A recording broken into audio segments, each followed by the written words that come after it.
Hagamos Esto una es oración, Ricardo, hagamos una oracióncita. grabar. Vamos, lo hacemos en el nombre del Padre, del Hijo y del Espíritu Santo. Amén. Amén.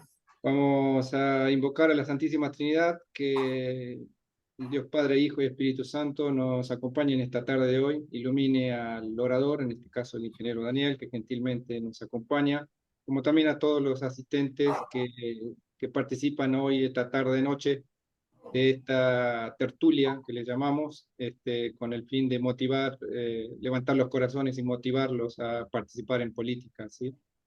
Y lo hacemos rezando la oración que mismo Cristo nos enseñó. Padre nuestro que estás en Padre el nuestro cielo, que estás en el cielo, santificado santificado sea tu nombre, venga a a nosotros tu nosotros reino, tu reino, hágase su su voluntad en la voluntad tierra en la como en el tierra cielo. como en el cielo.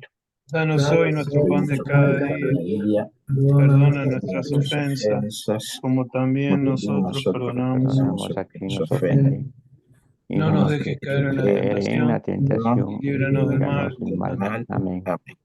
En nombre del Padre, del Hijo y del Espíritu Santo. Amén.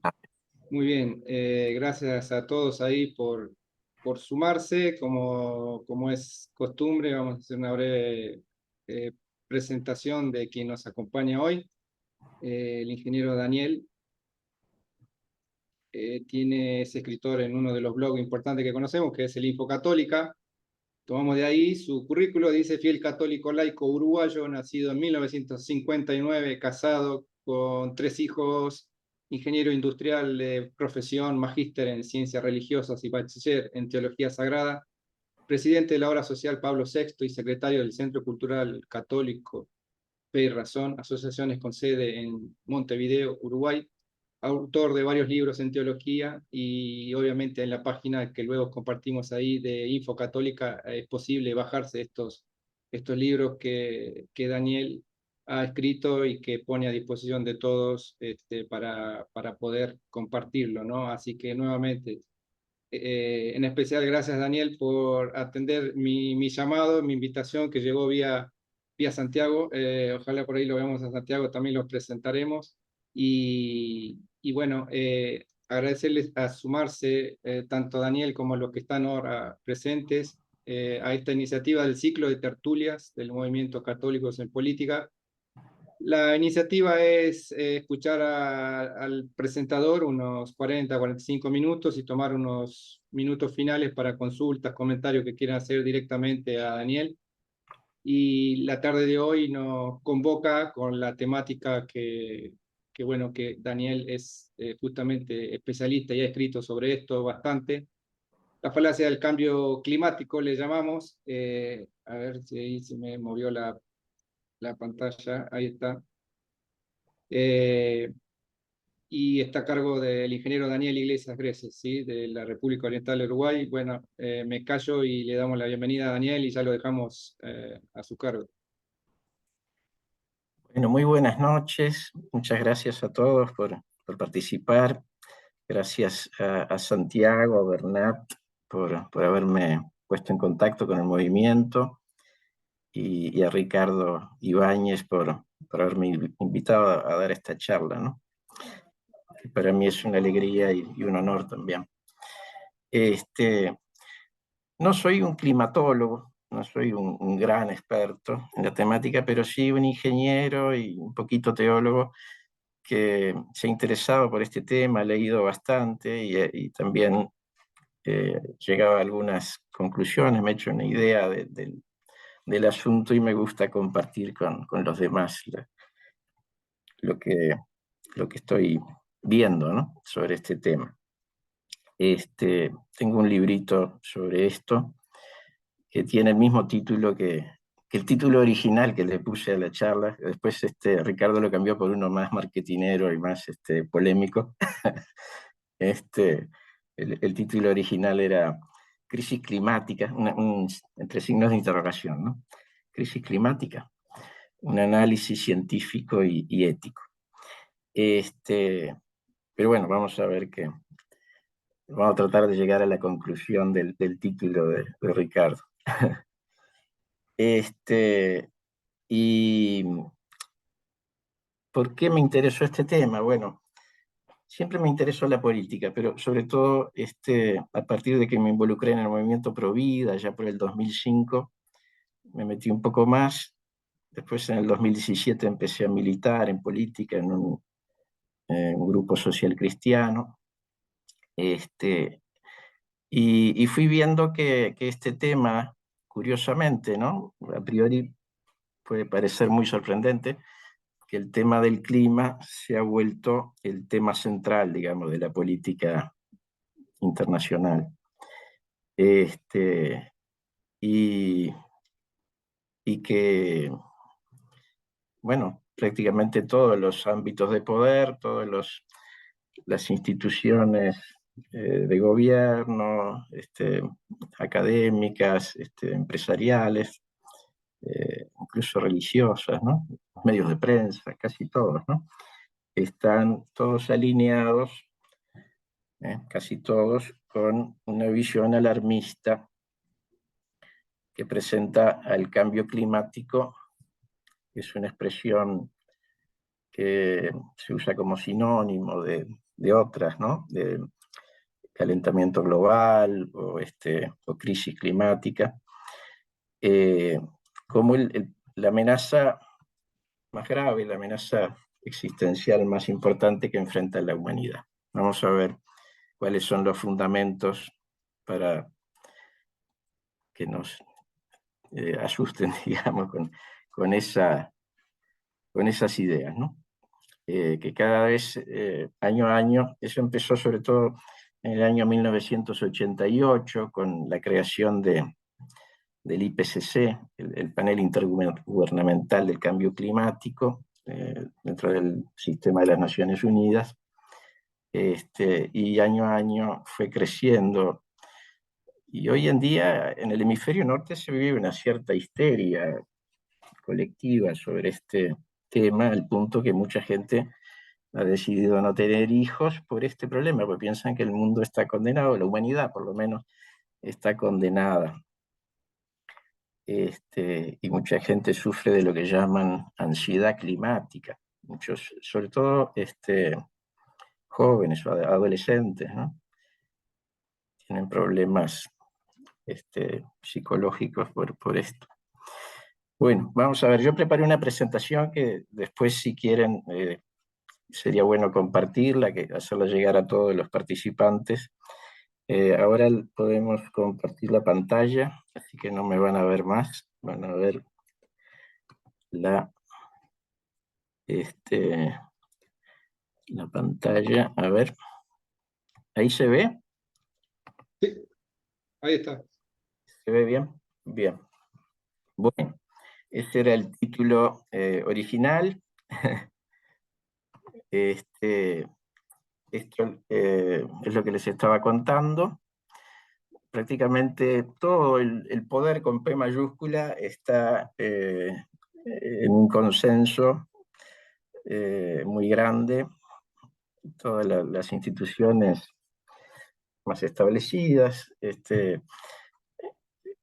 defienden esta tesis del calentamiento global, que se basa en una teoría científica, ¿no? Vamos a ver qué tan sólida es. Voy a tratar de verlo, ¿no? Es un tema complejo, pero bueno, voy a tratar de sintetizar lo más posible.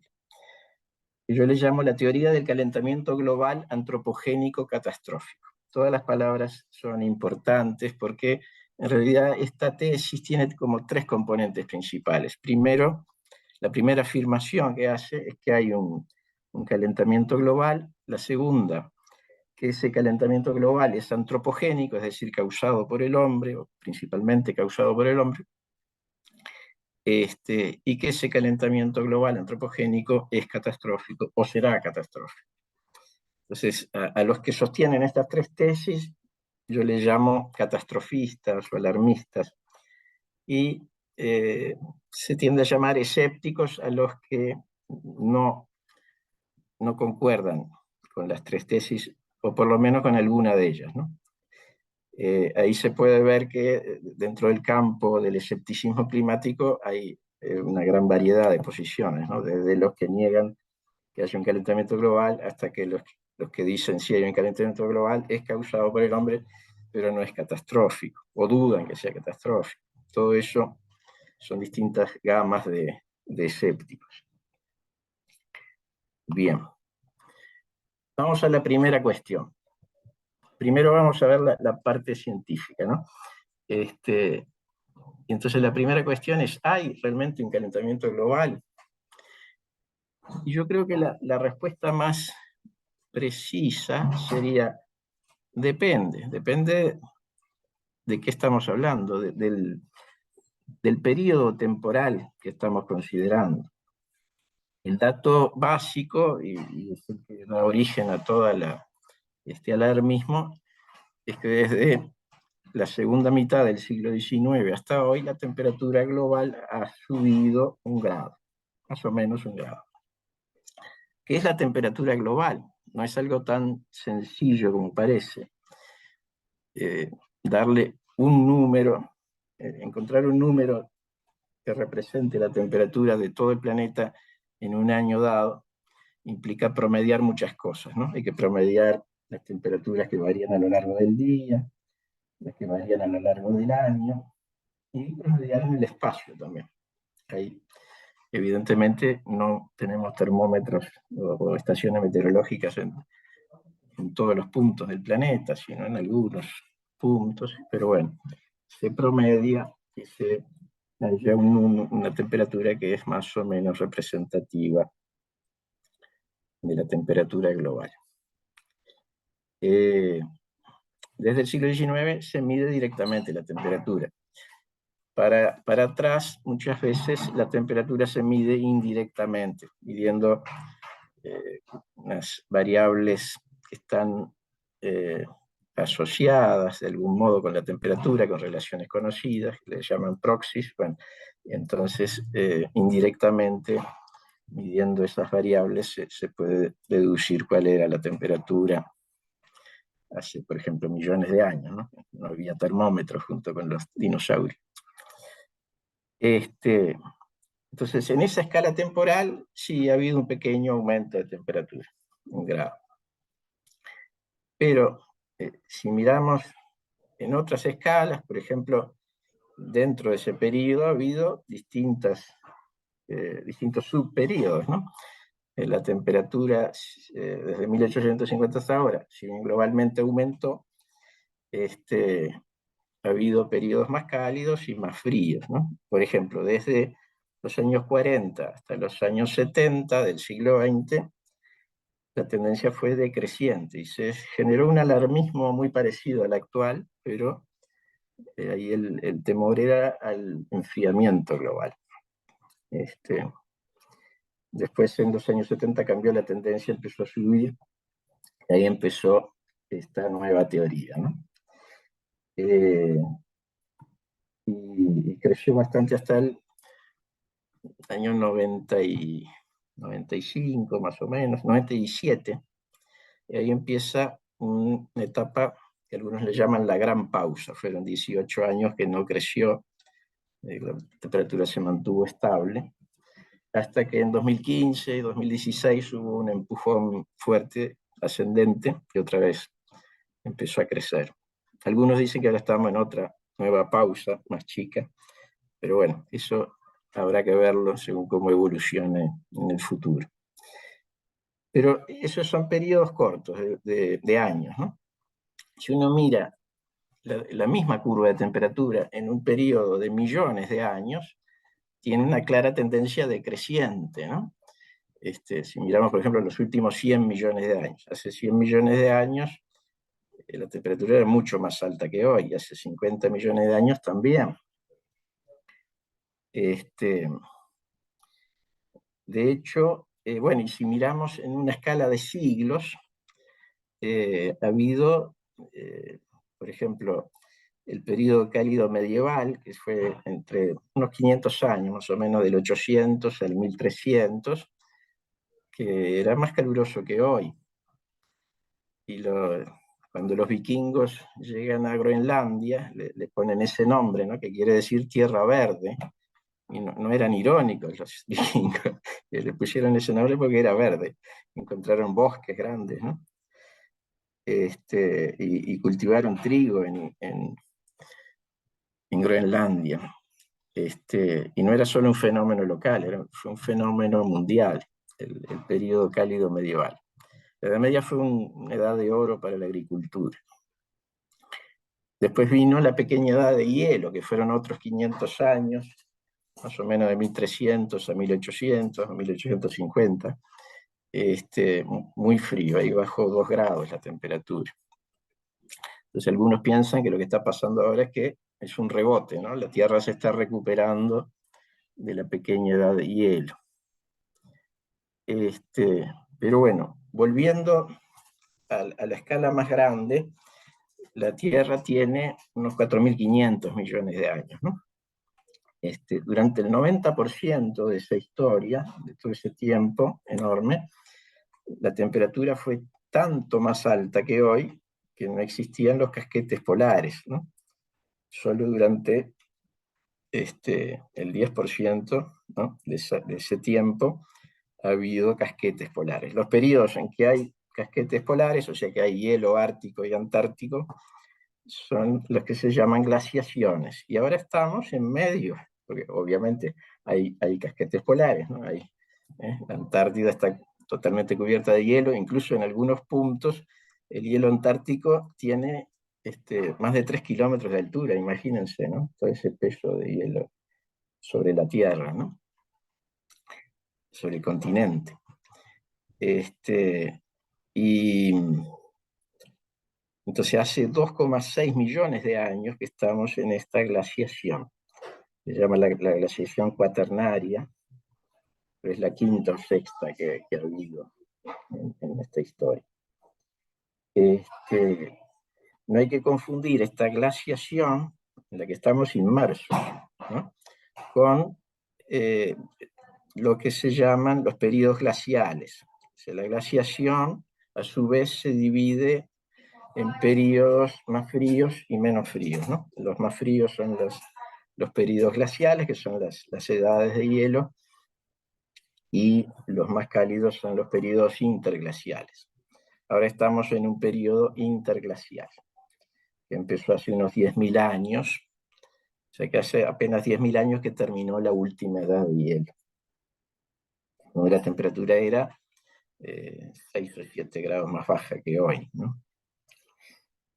Bueno, y la vida, ahora si nos fijamos no tanto en el planeta, sino en la historia de la vida, tiene 3.500 millones de años y floreció en periodos más cálidos, mucho más cálidos que hoy. Hay un momento fundamental en la historia de la vida que se llama la explosión cámbrica, que fue hace unos 530, 540 millones de años, que le llaman el Big Bang biológico. Ahí, en un periodo que en términos geológicos es muy breve, de 5 o 10 millones de años, aparecieron de golpe casi todos los planes corporales básicos, o sea, las divisiones principales del reino animal. Y luego no tuvieron cambios grandes, ¿no? Fueron cambiando detalles, pero no, lo básico surgió de golpe en ese momento y todo junto. Y en esa época la temperatura, desde ese momento hasta hoy, la temperatura ha variado desde menos de 10 grados a más de 30. Y hoy, como dije, estamos en 15. No sé si lo dije, pero bueno, en este periodo moderno, el calentamiento moderno, la temperatura subió de 14 a 15 grados. Y como ven, en ese periodo de los últimos 500 millones de años, la variación fue mucho mayor, tanto para abajo, para temperaturas más frías, como temperaturas más cálidas. Y hace 50 millones de años, por ejemplo, en la Antártida había bosques, y en el océano Ártico vivían caimanes, o sea, era muy cálido, ¿no? No había casquetes polares. Entonces, ¿qué podemos sacar como conclusión preliminar? Que este aumento de 1 grado de temperatura no es algo extraordinario en sí mismo, ¿no? ni en su magnitud de 1 grado, ni en el resultado que llega a 15 grados, ni tampoco en la rapidez. Es algo medio rápido, pero ha habido antecedentes. No es algo sin precedentes en la historia, ¿no? Se vuelve preocupante solo si se considera que este aumento fue causado por el hombre y es el presagio de una catástrofe que va a venir. Pero vamos a ver ahora bueno, antes de pasar a esos otros temas, vamos a ver algunas objeciones que hay, algunos científicos hacen a este calentamiento global. Hay un norteamericano, Anthony Watts, que tiene un sitio web muy bueno, es el más visitado del mundo sobre el tema del clima, que está en la línea escéptica, que ha estudiado las estaciones de temperatura de Estados Unidos, que supuestamente son las mejores del mundo, ¿no? Y encontró, ¿no? Las estudió una por una, que muchos casos están mal ubicadas porque están muy cerca están en medio de las ciudades, pero además muy cerca de equipos que emiten calor, mucho calor. Hay lo que se llama un efecto de isla urbana de calor, que hace que el calor, la temperatura aumenta, pero solo localmente, no es un fenómeno global. Entonces, si se tiene en cuenta eso y otros errores sistemáticos en las mediciones, el aumento de este calentamiento moderno no es tan grande. O sea, en vez de 1 grado, podría ser medio grado, quizá. Después está el hecho de que los datos en que se basan los climatólogos hoy no son los datos crudos, los registros históricos tal cual se midieron, sino que ellos van haciendo ajustes. Pero hay quienes dicen que esos ajustes lo están haciendo de forma sesgada, digamos, de modo que tiendan a favorecer la teoría del calentamiento global, o sea que en cierto modo bajan las temperaturas viejas y suben las temperaturas altas para que haya más aumento, ¿no? ¿Qué podemos sacar como conclusión? Bueno, hay un calentamiento moderno, seguramente, pero todo está discutido acerca de esto, tanto la magnitud precisa de ese calentamiento como las causas y los efectos. Bueno, pasamos a la segunda cuestión. Este calentamiento global que existe, por lo menos si lo miramos en esa escala de los últimos 200 años, es innegable que existe, pero es causado principalmente por el hombre. Bueno, los catastrofistas dicen que sí. ¿Y en qué se basan ellos? Se basan en 2 datos que son, digamos, cuestiones indiscutibles, pero también en 2 hipótesis. Los datos son, uno, lo que ya dijimos, ¿no? Durante la era industrial hubo un calentamiento, pequeño calentamiento. El segundo dato, que es también indiscutible, es que durante ese mismo periodo el nivel del dióxido de carbono, el CO2, creció bastante, ¿no? De unas 300 a más de 400 partes por millón. ¿Qué es esto de partes por millón? Quiere decir que de cada millón de moléculas que hay en el aire, 400 son de dióxido de carbono. No es mucho, es el 0,04% de la atmósfera, ¿no? El aire es más o menos 78% nitrógeno, 21% oxígeno, 1% argón. Si uno suma esos 3 ya te da 100. Bueno, es un error de redondeo. Hay después otros gases, con el cuarto gas más que tiene una presencia mayor es el CO2, que apenas tiene el 0,04%. O sea que es un gas del que apenas hay vestigios en la atmósfera. Entonces, uno, sin ser experto, pero con sentido común, puede empezar a sospechar, porque uno me parece que tiene que pensar, ¿será posible que un gas del que apenas hay vestigios en la atmósfera sea lo que gobierna el clima de la Tierra, ¿no? Serán más bien otros factores de los infinitos factores que hay en el clima. Bien. Entonces, ¿cuáles son las hipótesis complementarias a estos datos? La hipótesis principal, bueno, dos hipótesis. Una es que ese aumento del CO2 es causado por el hombre, o sea, las emisiones humanas de CO2 por las industrias y demás, los automóviles, etc. Esa es una hipótesis que algunos discuten, pero bueno. Es cierto que hay emisiones humanas de CO2. No es 100% seguro que esa sea la causa principal de ese aumento de CO2. Y la segunda es que, y la más fuerte, ¿no? Es que el aumento de temperatura es causado por el aumento del CO2. O sea que hay una relación de causalidad entre ambos fenómenos, que se han dado simultáneamente, pero es una causalidad supuesta, ¿no? Que se le busca un mecanismo. El mecanismo que se propone para explicar esa relación es el efecto invernadero atmosférico. El efecto invernadero es lo que pasa, por ejemplo, dentro de un automóvil si uno lo estaciona al rayo del sol todo el día, ¿no? Cuando uno después entra al auto, hace un calor impresionante ahí adentro, mucho más que afuera, ¿no?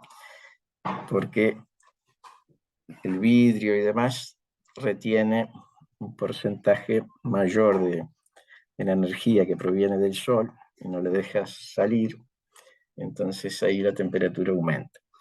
Algo no igual, pero análogo es lo que la gran mayoría de los científicos propone como explicación de este efecto invernadero atmosférico, que es que las moléculas de algunos gases, gases de efecto invernadero, de algún modo impiden que un cierto porcentaje de la radiación solar vuelva al espacio, entonces queda atrapada en mayor proporción en la atmósfera y hace que la atmósfera se caliente más.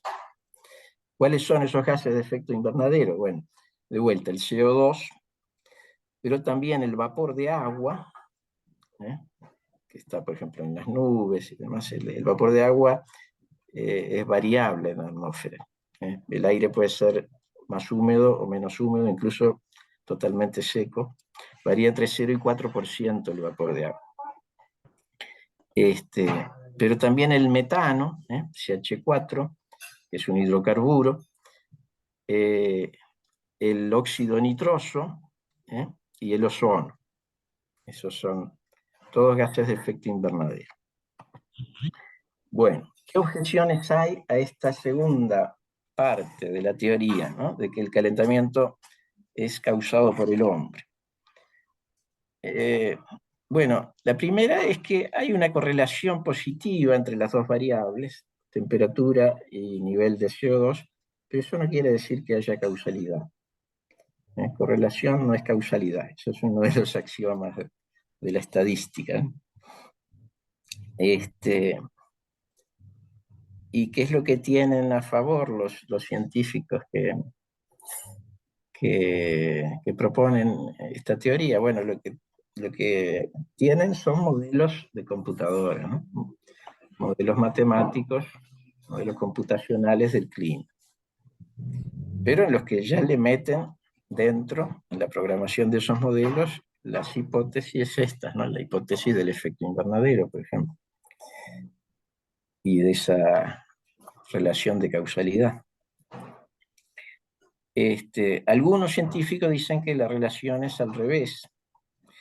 De hecho, se ha medido la temperatura en la Antártida. Se pueden extraer cilindros perforando el hielo antártico, se sacan cilindros y se ve la cantidad de burbujas de aire. Cuanto más profundo el hielo, más viejo.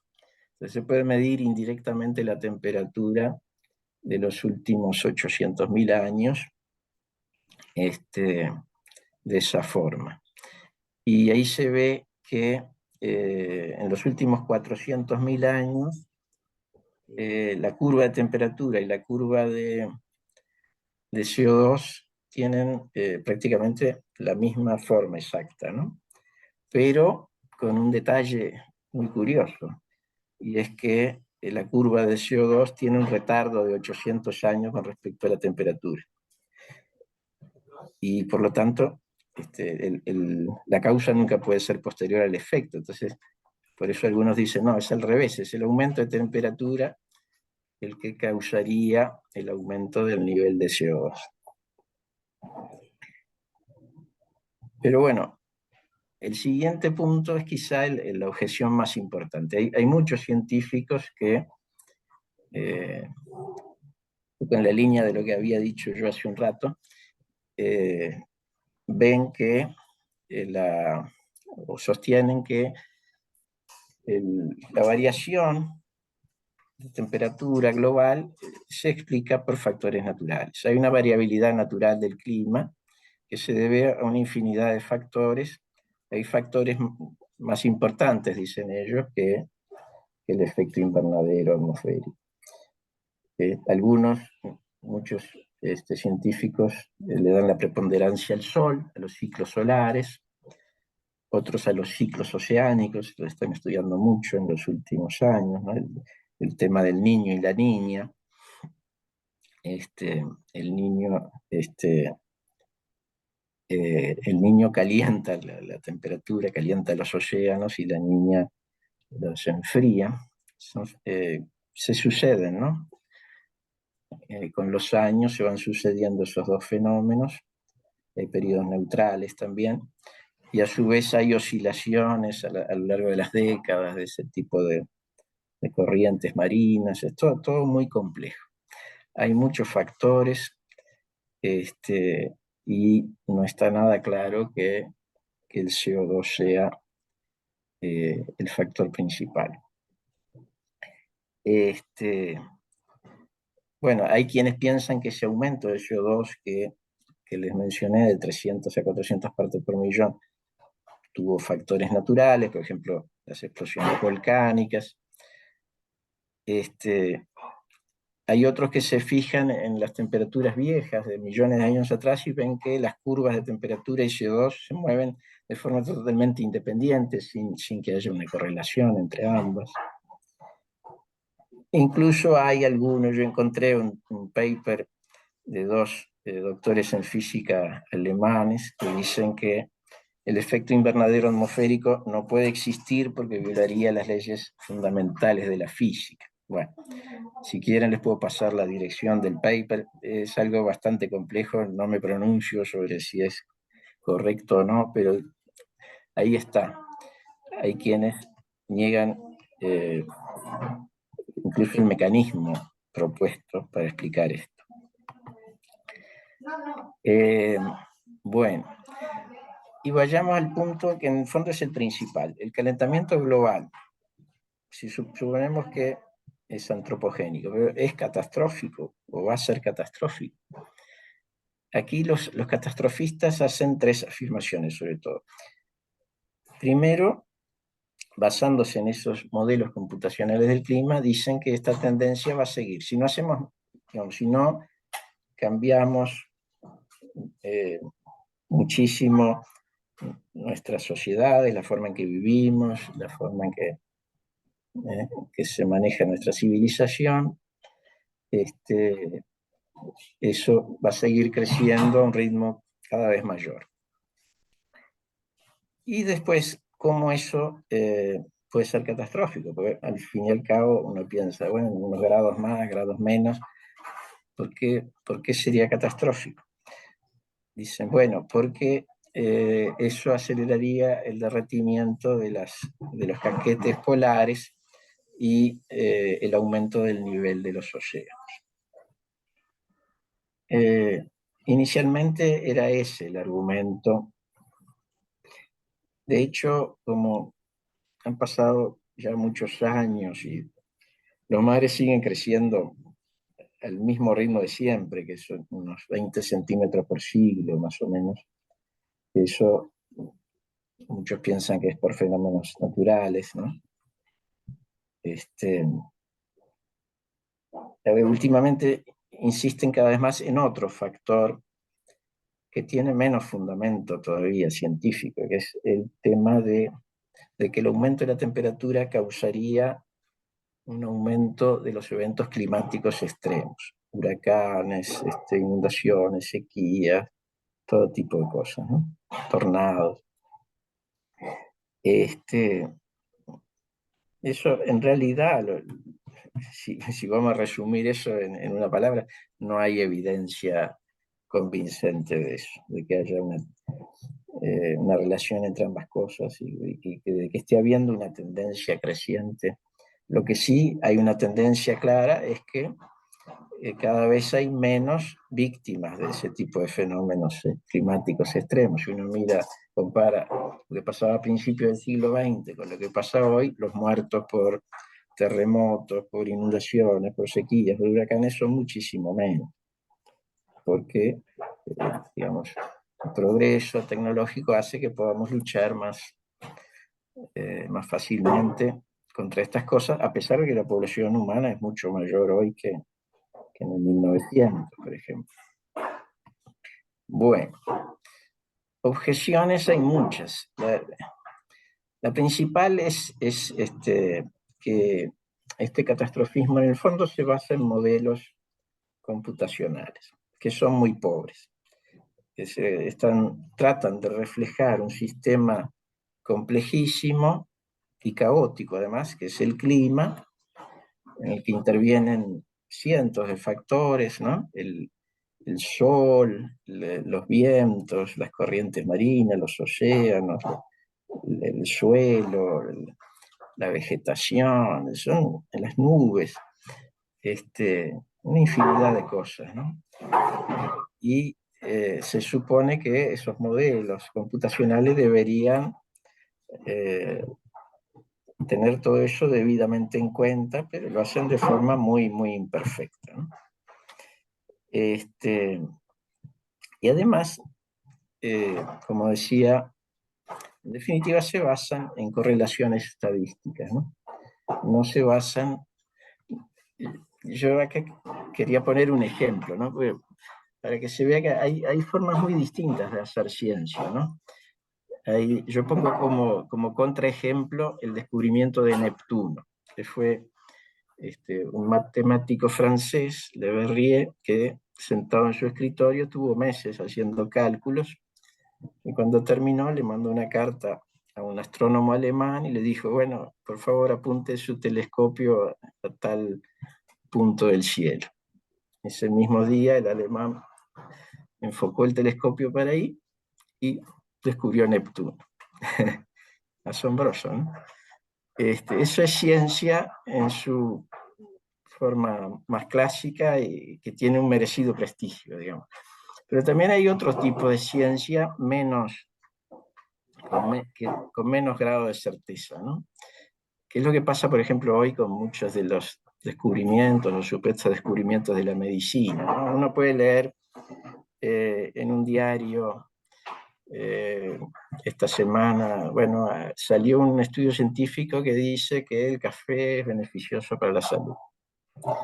Y después al mes siguiente lee otra noticia que dice, hay otro estudio científico que dice que el café es perjudicial para la salud. Bueno, ¿cómo es posible eso? Bueno, porque estos estudios estadísticos son todos correlaciones estadísticas entre variables.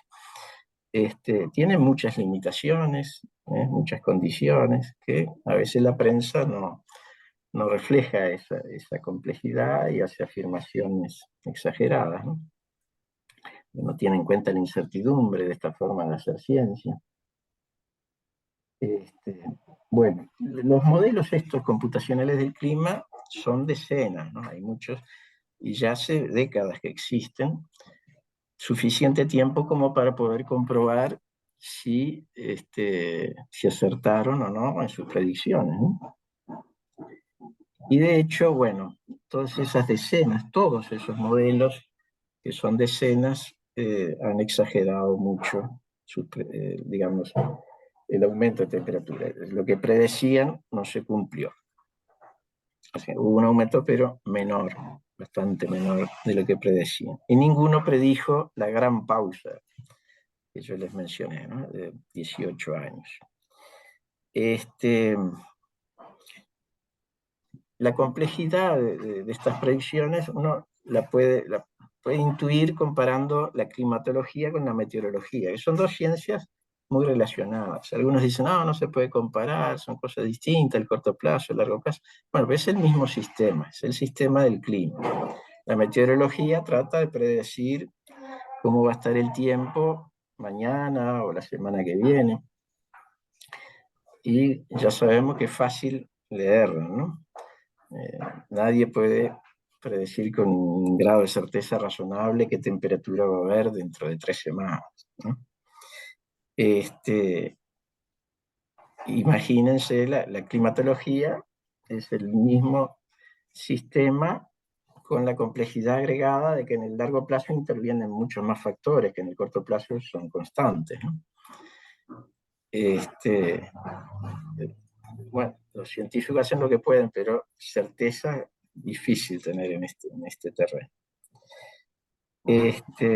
Bien, ya hablamos del aumento del nivel del mar, que no ha habido una aceleración de ese aumento, o sea, los océanos siguen más o menos igual. Y uno puede apelar, ¿no? Los de mi edad podemos apelar a nuestra experiencia anecdótica también. El mar está exactamente en el mismo lugar que estaba 50 años atrás, en mi infancia, ¿no? Es un cambio minúsculo, ¿no?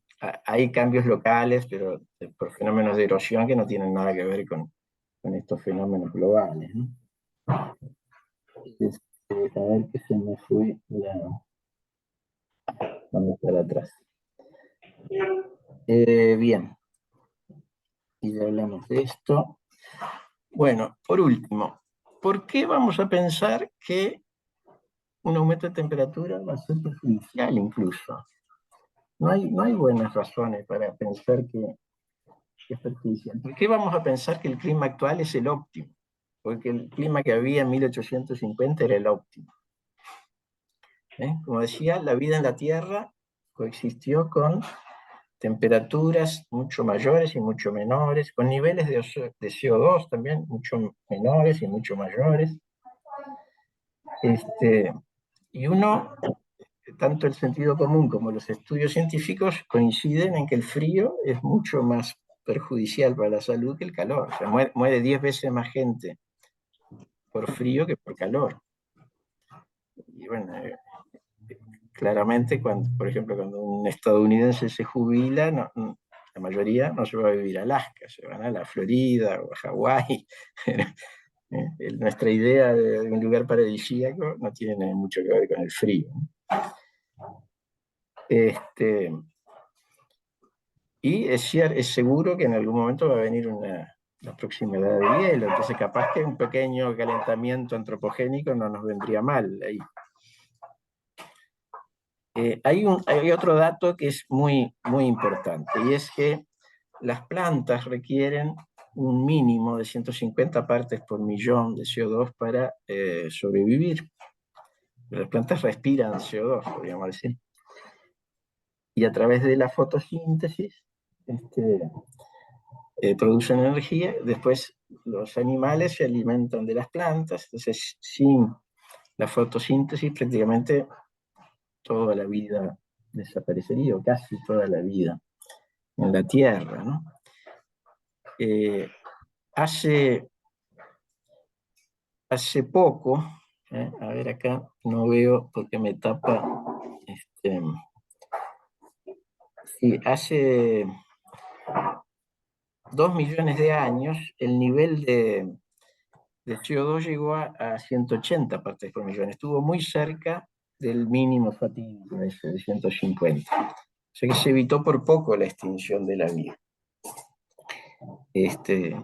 Podemos verlo de esa manera, como que nuestras emisiones de CO2 nos están alejando de ese mínimo que sería fatídico, ¿no? Bien.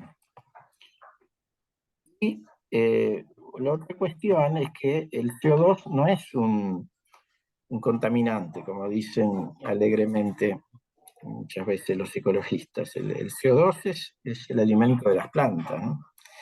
Y el hecho de que esté creciendo el CO2, que indudablemente está creciendo, está haciendo también innegablemente que el planeta se vuelva más verde. Eso las imágenes satelitales lo demuestran inequívocamente. Los desiertos están retrocediendo.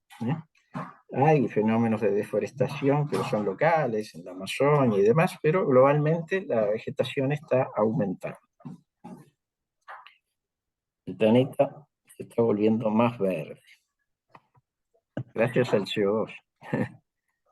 Bueno, esa, digamos, es la visión de la cuestión científica. Ahora podríamos pasar a la parte moral, la parte ética, ¿no? ¿Qué debemos hacer? Esa es una pregunta moral. Y yo parto de un axioma escolástico, ¿no? El obrar sigue al ser, ¿no? Lo que tenemos que hacer depende de lo que somos. En este caso, depende de la realidad tal cual es. ¿Qué es lo que está pasando realmente? ¿Está habiendo realmente un calentamiento global antropogénico catastrófico? Bueno, eso es una cuestión científica que precede a la cuestión ética. Bueno, partiendo de esa hipótesis de que esa teoría es cierta, los catastrofistas exigen el cumplimiento estricto del Acuerdo de París, que se firmó en 2015, lo firmaron casi todos los países del mundo. Entonces ahí se estableció una meta para limitar el aumento de la temperatura global a menos de 2 grados, preferiblemente no pasar 1,5 grados, por encima del nivel preindustrial, pero como el nivel preindustrial ya subimos 1 grado, nos quedaría medio grado nomás para llegar al tope. Entonces, ¿qué hay que hacer para no superar esa cota de 1,5 grados? Que en realidad es arbitraria, porque no va a pasar nada catastrófico si en vez de 1,5 es 1,6. Las emisiones humanas netas de CO2 tendrían que disminuir un 45% para 2030, o sea, dentro de 6 años. Eso dice el IPCC. Y hacia mediados de siglo, hacia el 2050, tendríamos que alcanzar el cero neto. Eso es lo que llaman la descarbonización total de la economía. Bueno, no sé si tengo tiempo todavía. Bueno, me estoy alargando mucho, capaz. Pero voy a tratar de sintetizar. Entonces, ¿qué es lo que proponen para lograr la descarbonización? Por un lado, proponen que la generación de energía eléctrica sea totalmente en base a energías renovables, sobre todo energía eólica y energía solar. Pero ¿qué pasa con la energía eólica y la energía solar? Las dos son no confiables, ¿no? Son intermitentes, digamos. Porque de noche no hay energía solar y cuando no hay viento no hay energía eólica. Entonces, si de noche no hay viento, por más que tengamos una capacidad instalada enorme de energía eólica y energía solar, la producción es cero, ¿no? Entonces hay que tener un backup, un respaldo total del 100% de toda la capacidad que tengamos de energía eólica y energía solar, con otras formas de energía más confiables, como las centrales termoeléctricas basadas en hidrocarburos, o las centrales hidroeléctricas, o centrales nucleares. Bueno, y además proponen la electrificación del transporte, ¿no? Los autos, pero no solo los autos, los camiones, los ómnibus, los aviones, los barcos, y de todo lo que se pueda electrificar. En realidad la electricidad es una parte nomás, no llega al 20% de la energía total que consume la humanidad. O sea que por más que llegáramos al 100% de energías renovables, la electricidad todavía no cambiaría, apenas movería la aguja en el total, ¿no? Bueno, y hay ya estados en Estados Unidos que han prohibido la venta de autos nuevos a nafta o a gasoil a partir del 2035. La Unión Europea tiene planes similares. O sea que hay ya medidas para... están tratando de eliminar los hidrocarburos totalmente, ¿no? Hay como una cruzada contra el petróleo, contra el gas natural, el carbón, que son los hidrocarburos. Y muchos lo consideran como si fueran, no sé, formas de energía inmorales, o estarían destruyendo el planeta. Pero además, también hay movidas contra otros gases de efecto invernadero, porque el CO2 no es el único, es el principal, pero no es el único. También está el metano, por ejemplo, y en la COP26, la COP son esas reuniones, las cumbres anuales del clima, que se hacen, en el 2021 fue esta, de la COP26 en Glasgow, en Escocia. Muchos países se comprometieron a reducir un 30% las emisiones de metano. Y ahí a un país como Uruguay, Argentina también, nos afecta mucho porque el ganado emite metano, ¿no? A través de los eructos y sus ventosidades, las flatulencias de las vacas, parece que son muy peligrosas para el clima, para el planeta. En Australia, hace unos años, desde helicópteros, mataron a miles y miles de camellos salvajes y de otros animales que emitían mucho metano, por esta preocupación.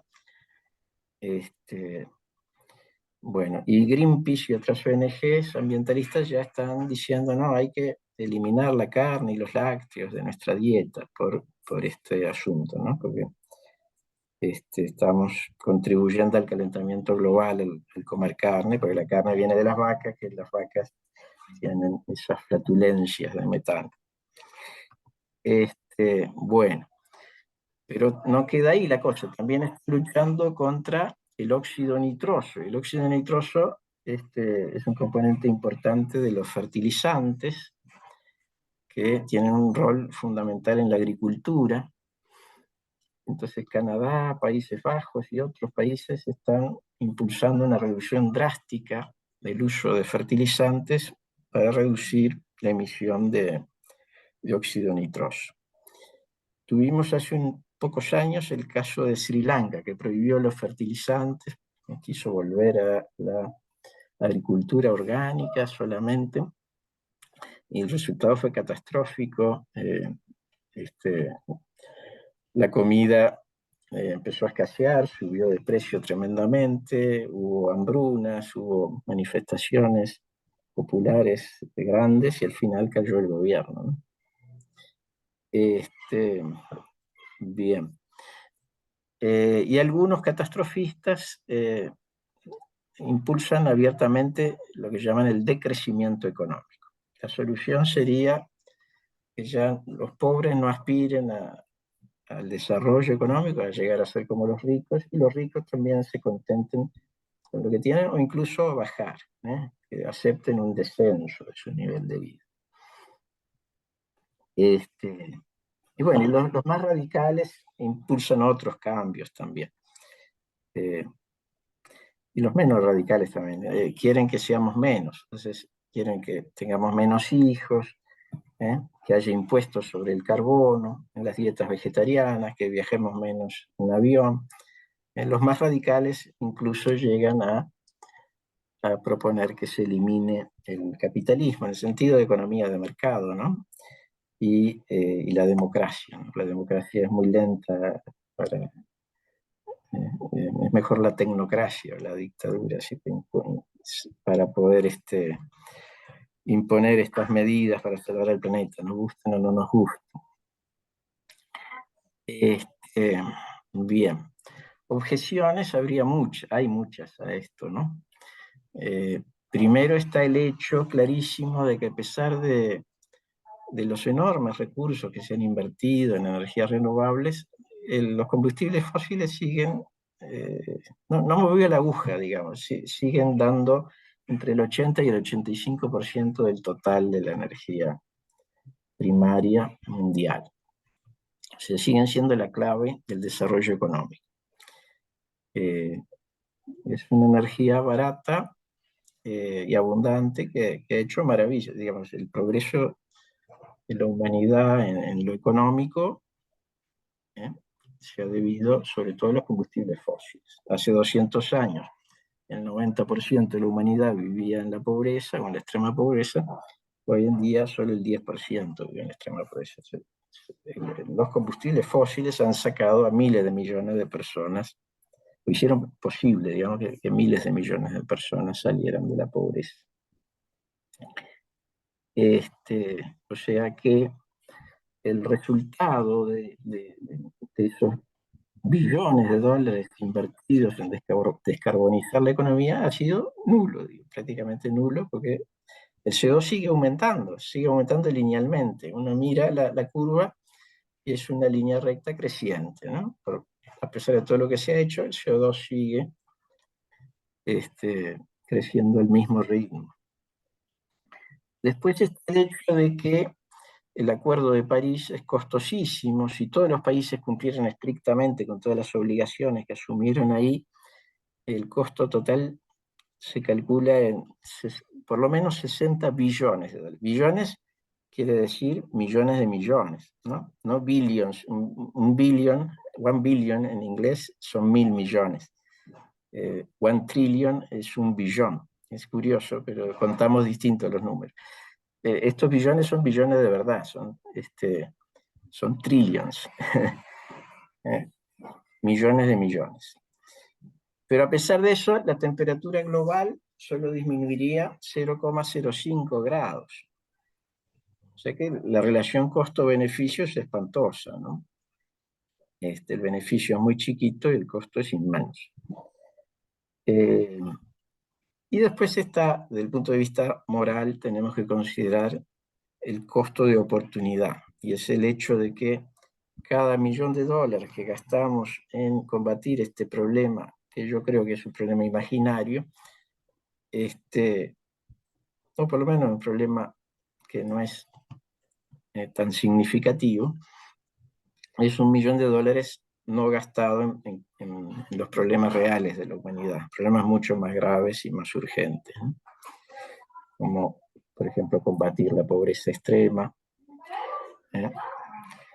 Muy bien. Entonces, si se confirmara la invalidez de esta teoría del calentamiento global antropogénico catastrófico, habría que revisar todas las políticas energéticas y ambientales, porque en realidad hoy en día la mayoría de esas políticas se basan en esa teoría. Bueno.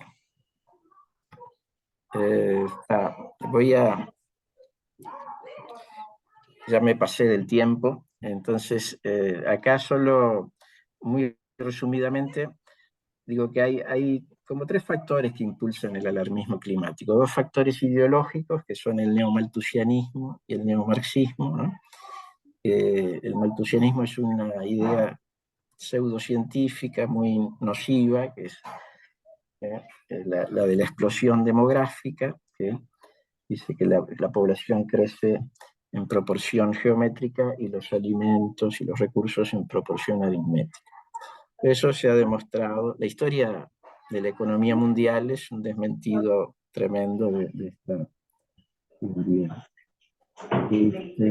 Y el neomarxismo, bueno, sobre todo a partir de la caída del muro de Berlín, los marxistas dijeron, bueno, no, al final los proletarios ya no están por la revolución, entonces tenemos que buscar otras clases oprimidas. Entonces, bueno, surgieron nuevas formas de marxismo que aplican el esquema marxista de la lucha de clase, pero a otras cosas, ¿no? Como por ejemplo el feminismo radical, ¿no? Mujeres oprimidas contra hombres opresores, o el indigenismo radical, los indígenas oprimidos contra el hombre blanco opresor, o incluso el ecologismo radical, ¿no? La tierra oprimida y la humanidad la opresora, ¿no? Bueno, Y después, además de estos factores ideológicos, están los que creo que probablemente sea lo principal, los intereses creados, ¿no? Económicos y políticos. Hoy mucho de esto se mueve por dinero, ¿no? Es decir, probablemente en el año 88 mucha gente se apresuró a sacar una conclusión en el ámbito científico, pero hoy en día, más que nada, lo que cuesta salirse de ese supuesto consenso del establishment, digamos, porque tiene un costo grande, ¿no? Si uno se juega su prestigio, los científicos se juegan los fondos que vienen del gobierno para financiar sus proyectos, etc., ¿no? O sea que si discrepan de esto quedan marcados, son perseguidos, son ninguneados, censurados, ¿eh? Bien. Bueno, y no me da el tiempo, pero bueno, hay un tema ahí en la Iglesia también, dentro de la Iglesia Católica, con la encíclica Laudato Si, el Papa Francisco por primera vez en la historia se pronunció a favor de la teoría, se pronunció en una forma inequívoca a favor de la teoría del calentamiento global, antropogénico catastrófico, y a partir de ahí la Iglesia se ha sumado como una institución más a la difusión de este catastrofismo, ¿no? Pero la misma encíclica en otro numeral repite la doctrina católica, que es así, está bien establecida, tradicional, podríamos decir, de la legítima autonomía de la ciencia. Entonces, ¿cómo unimos las dos cosas? A mí me parece que la única forma de unirlas, de combinar esos dos numerales es decir, bueno, la cuestión de la validez de esta teoría es una cuestión estrictamente científica, por lo tanto no entra dentro del ámbito de las competencias del magisterio de la Iglesia. Y bueno, y la opinión del Papa, lo que el Papa dice en el número 23 de esa encíclica, es una opinión privada, ¿no? Sin valor magisterial.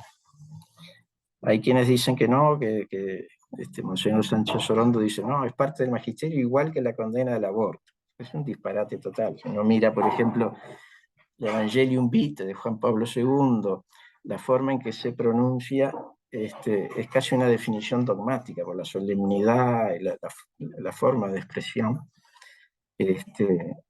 Y bueno, es algo que viene de la Biblia, de toda la tradición de la Iglesia, de los papas, etc. En cambio, esto parece una novedad total y no tiene una relación,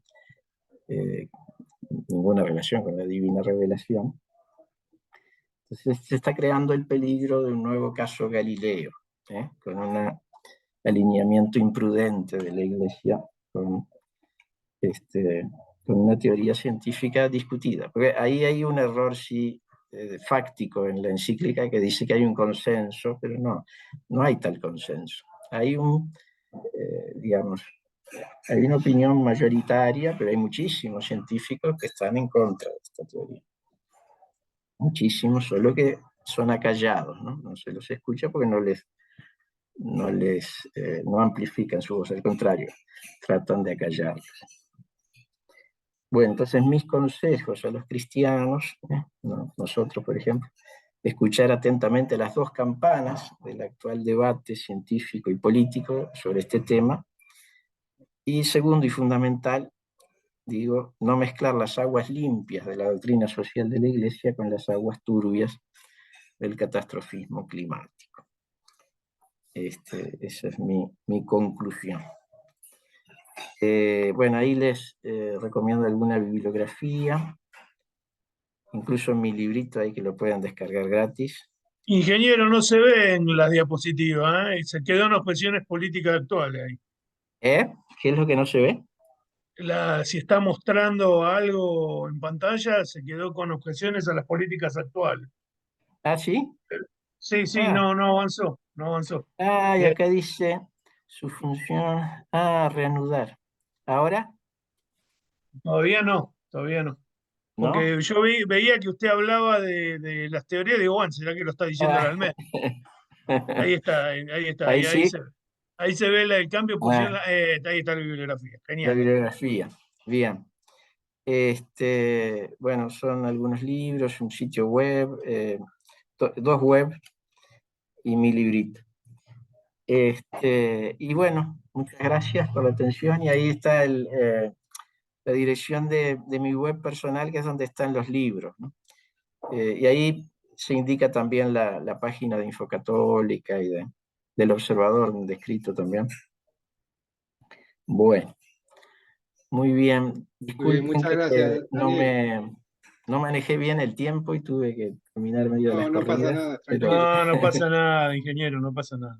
No, un Nos gusto pasa a todos. escucharlo. Yo una Sí. vez entré por 1 hora y terminando de 3 horas, así que por imagínese. eso... Estaban así, No, estaban es que locos, el le tema, explotaba la el tema cabeza. da para hablar y hablar horas y horas, pero Le claro, no podemos. explotaba la cabeza, mire, no. Eso, Raro expositor para que cumple el cambiar, tiempo, le digo. da para cambiar ideas, la verdad que Claro, sí. tal cual. Bueno, Bueno, ahí con gusto, si alguien Bueno, a ver, quiere vamos a hacer una dejar de pregunta. compartir la pantalla, así nos vemos. O por lo menos los veo yo. Sí, todos nos vemos.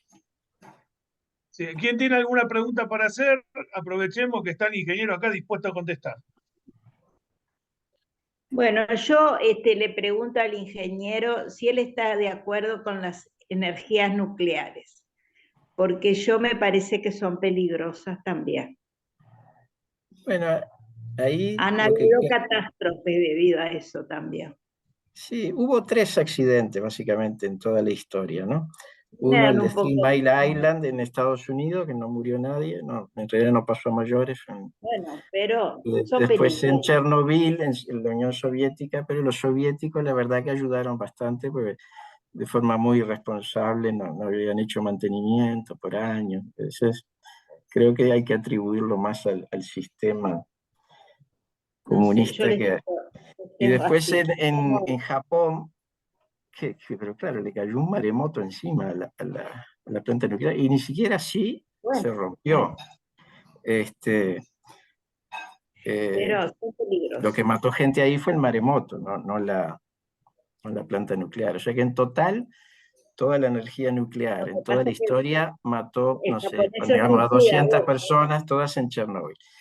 Y una sola represa que se rompió en China mató a 100.000 personas.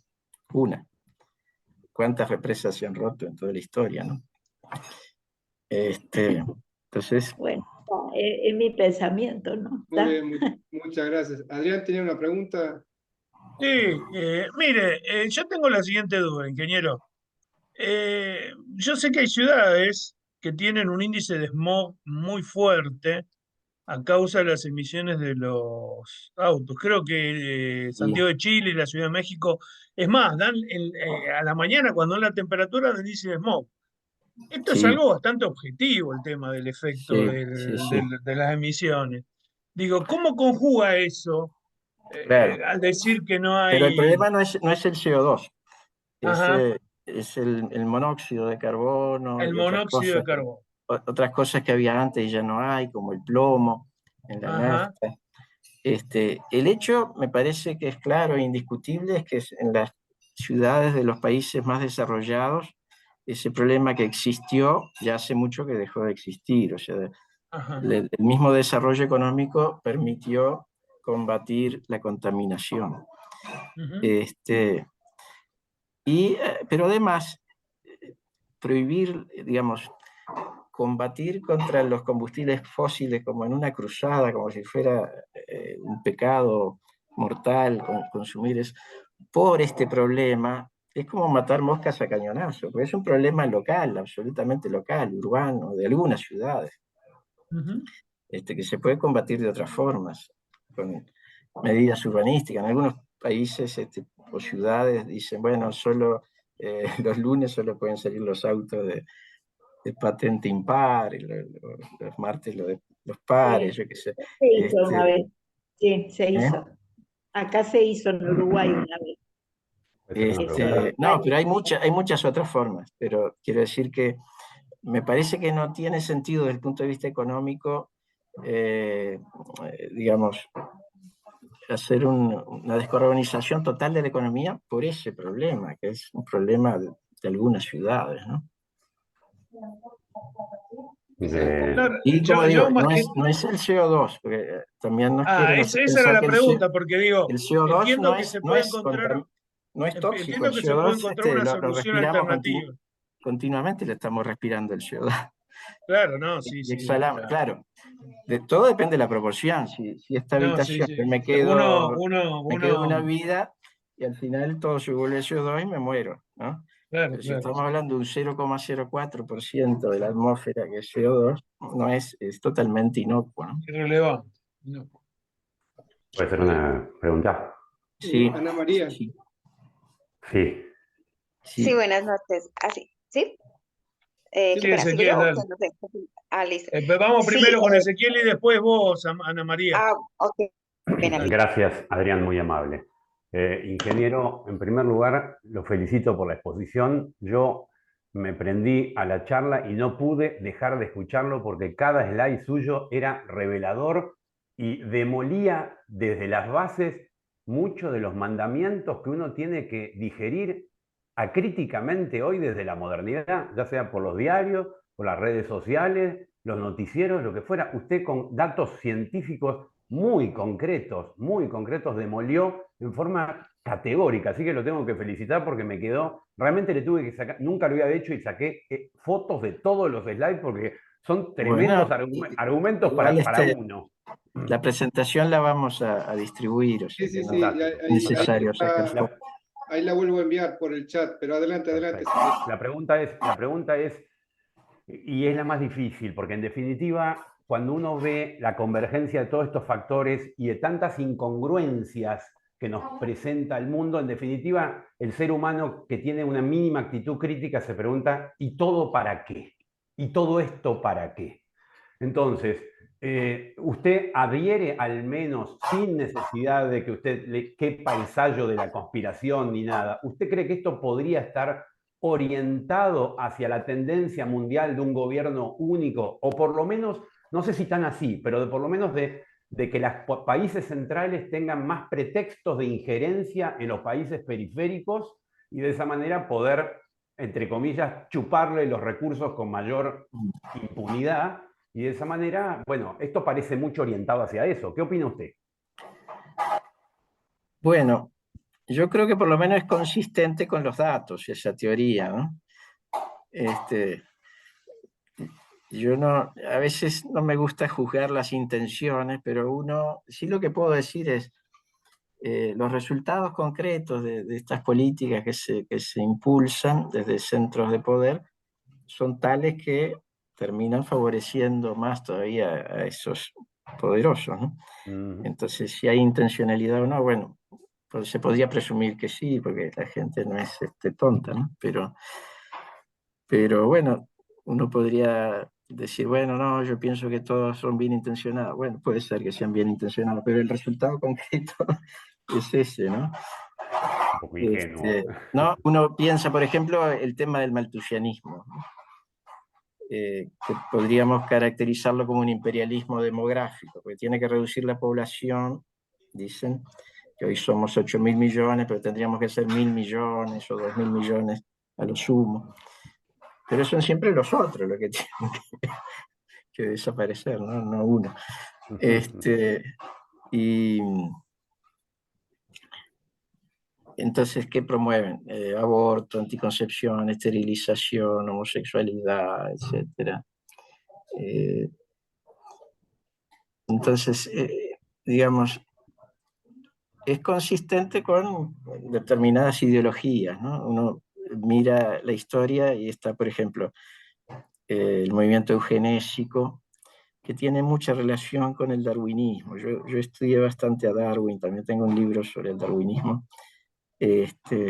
Y la Sociedad Eugenésica Británica fue fundada por un primo de Darwin.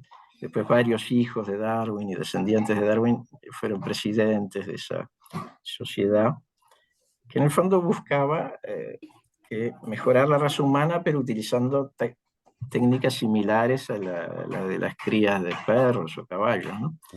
Que se crucen solo los mejores con los mejores, ¿no? Y bueno, después de la Segunda Guerra Mundial, la eugenesia quedó desacreditada por su asociación con los nazis. pero muchos dicen que sobrevivió como criptoeugenesia, que es, bueno, es la eugenesia, pero por por otros medios. ¿eh? Entonces, hoy uno mira a los multimillonarios, muchos de ellos, no todos, pero por ejemplo, Elon Musk no, él dice que el problema mayor es el colapso demográfico, pero muchos, la mayoría, están obsesionados con el tema de la superpoblación y dedican muchos millones de dólares a eso, ¿no? Como Bill Gates, por ejemplo, a la reducción de la población. Entonces, bueno, yo no me pongo a juzgar las conciencias de las personas, ¿no? ¿Quién soy yo para juzgar?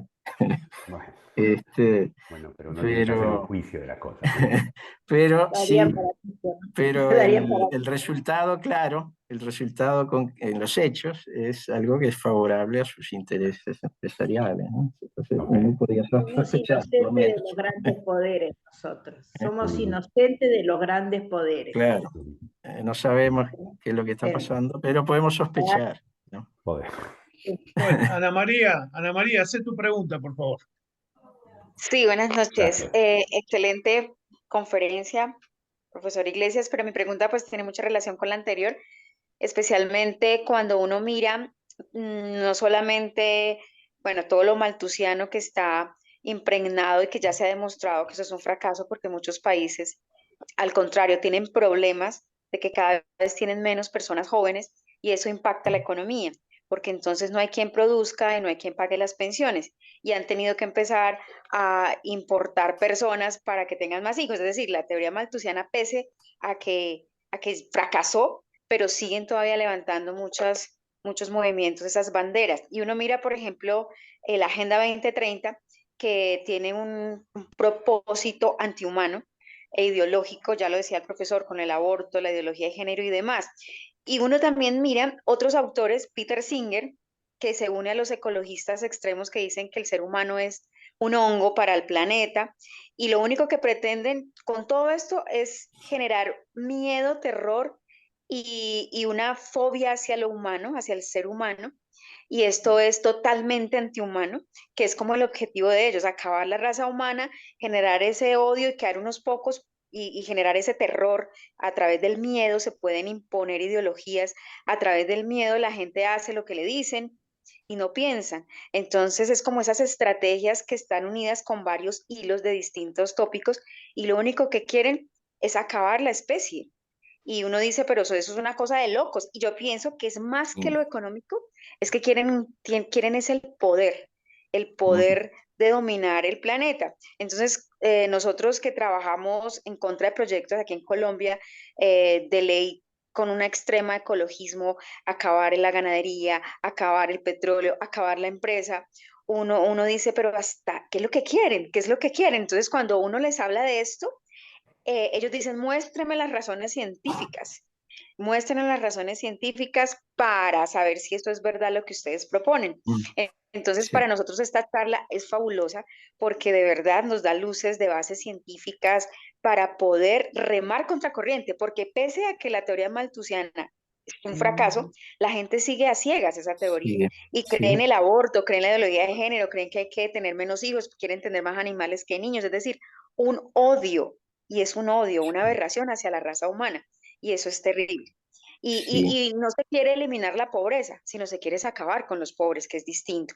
Entonces, de verdad que muchas gracias por toda esa sabiduría que nos ha dado, porque nos está dando elementos que ojalá pudiéramos seguir entablando con usted alguna conversación para poder llevar aquí al Congreso de la República, donde están los senadores, y es que lo escuchen, porque hay muchos congresistas que tragan entero y se convencen con cosas que no son verídicas, y qué bueno que escuchen teorías científicas serias como la que usted las ha expuesto. Bueno, yo lo que les recomiendo es que profundicen en esa bibliografía que les recomiendo. Por ejemplo, el libro de Schellenberger, que es el primero creo que cito ahí, es bastante nuevo. Él es un ecologista, era uno de estos ecologistas que había dedicado la vida a eso, ¿no? pero se ha vuelto cada vez más moderado con el tiempo y se dio cuenta que estaban haciendo un daño enorme con este alarmismo climático. Y hace unos años, antes de publicar ese libro, publicó un artículo donde pedía perdón en nombre de todos los ecologistas al público por todo el miedo y la exageración brutal, totalmente innecesaria que han transmitido durante años, ¿no? Que tiene a mucha gente al borde de un ataque de nervios, ¿no? Y él toca ese tema y dice sí que en el fondo el movimiento ecológico hoy está mayormente impulsado por, ¿cómo es que dice? Algo así como jóvenes idealistas, pero son almas perdidas, ¿no? O sea, que están totalmente perdidos desde el punto de vista espiritual, que buscan como un sustituto de la religión, ¿no? Y algunos terminan en esa posición misántropa, ¿no? De misantropía, de desprecio. Son minorías, ¿no? No todos. Los que buscan la desaparición, la extinción de la raza humana son minorías, pero el resultado sí que es perjudicial para la humanidad.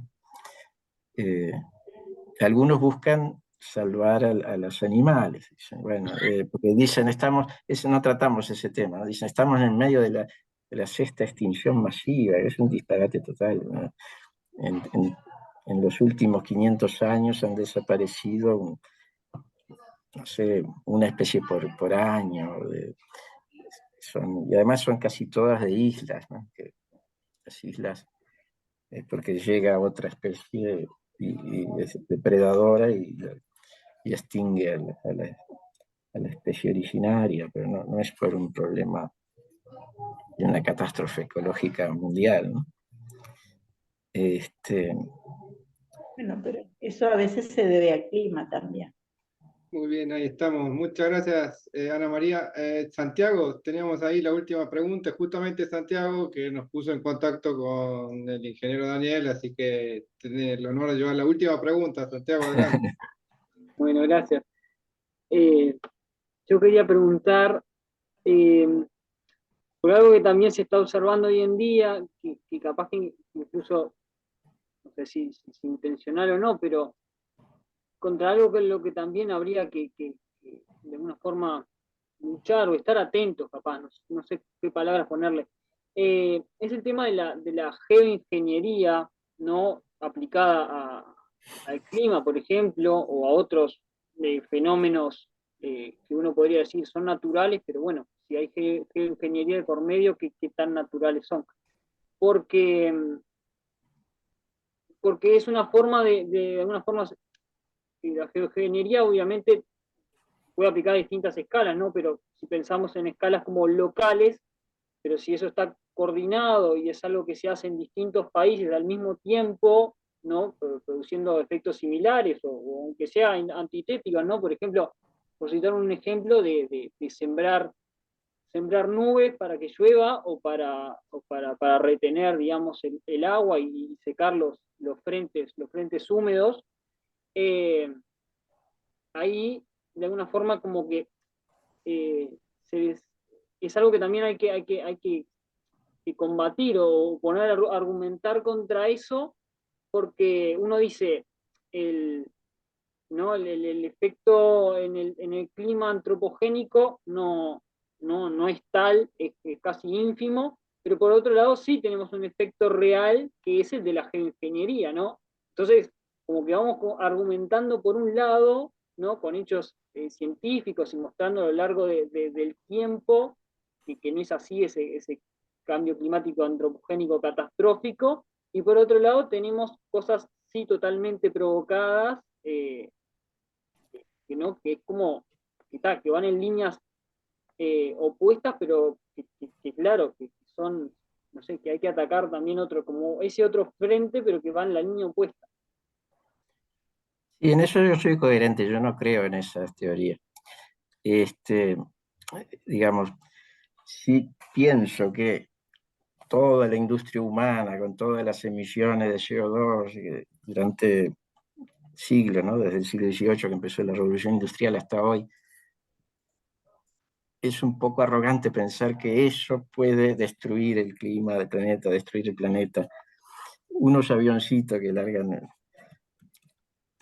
que están tan ocultos que no pueden ser muchos tampoco, porque no, eso no puede ser un factor realmente importante. Es cierto No, que no, pero por eso el, yo digo localmente, no localmente, bueno, globalmente, existe localmente. eso de hacer llover con yoduro de plata, digamos, pero esos son cosas, fenómenos locales, no influyen en el clima global. No, no, por eso es eso lo que yo estoy diciendo, yo afirmo eso, que Mm. influyen localmente, pero hay de alguna forma una... Bueno, hay yo que lo tener que... cuidado, claro, porque uno, por ejemplo, Bill Gates tiene un proyecto para oscurecer la atmósfera, liberando partículas de polvo, yo no me acuerdo ahora de carbono, no me acuerdo, no, carbono no, es alguna sustancia oscura para disminuir el calentamiento global, ¿no? Es un proyecto totalmente delirante, ¿no? Pero no sé quién le dio autorización para cambiar la composición de la atmósfera. Este, Hay que tener cuidado con esas cosas, Bueno, eso pero creo que es maltusianismo puro, lo de sí, las ciudades oscuras y calles angostas y lugares tenebrosos, eh, porque Malthus creía que de esa manera la gente se deprimía y se iba a suicidar, ¿no? sí, Así que no sería muy incoherente yo pensar que, traduje el original, es decir, un párrafo espantoso de Malthus, de la obra original, está traducido ahí creo que en ese libro del clima. Y sí, él proponía eso, construir las ciudades para los pobres al lado de lagos pútridos y cosas, para que se agarraran enfermedades y se murieran todos. Era un clérigo anglicano. sí, sí, claro, Sí. un mal tipo. Bueno, creo que la sociedad genésica estaba el hermano de Huxley, el hermano del que Claro, hizo El Mundo Huxley también. Feliz, Si el uno creador de mira la Sociedad de las Naciones, uno de los creadores de la los Sociedad de las Darwin y los Naciones. Huxley, están Claro, todos. estaban todos ahí. Ingeniero, Marta Dávila dice, ¿qué consideración tiene de los trabajos realizados por el Population Research Institute? Bueno, no, lo que sé es que es una de esas instituciones malthusianas o neo-malthusianas, ¿no? Le llaman neo porque dicen, hay dos diferencias, ¿no? Malthus no aceptaba el aborto y la anticoncepción. Decía, Claro, era anglicano. claro, de esa época, ¿no? Claro, En claro. esa época todavía no estaban con esas cosas. Entonces, pero después los neomalthusianos dicen, sí, sí, eso también, vamos, para limitar la natalidad también podemos recurrir a eso, aborto, esterilización, anticoncepción. Pero además, la otra diferencia grande es que Malthus veía ese problema demográfico desde el punto de vista de los ricos, y los neomalthusianos supuestamente lo ven desde el punto de vista de los pobres. No, es por tu propio bien que no tendrías que reproducirte tanto. Los pobres que quieren Pero, eliminar, digamos. pero bueno, uno puede sospechar que en el fondo de ese neomalthusianismo esté esa criptoeugenesia, ¿no? Eh, que es, como decíamos, es la prosecución de la eugenesia por otros medios, ¿no? Muy Bueno, bien. ¿queda alguna pregunta más por ahí? No, no, no queda más. Leímos la del chat y bueno, le dimos curso a los que gentilmente participaron ahí y preguntaron, comentaron obviamente acá a Daniel. Y bueno, estamos llegando al final, así que muchas gracias nuevamente a Santiago por habernos presentado a Daniel. Así Agradezco de invitamos, vuelta a Santiago. llegamos ahí a través de Santiago, ahí en la República Oriental del Uruguay.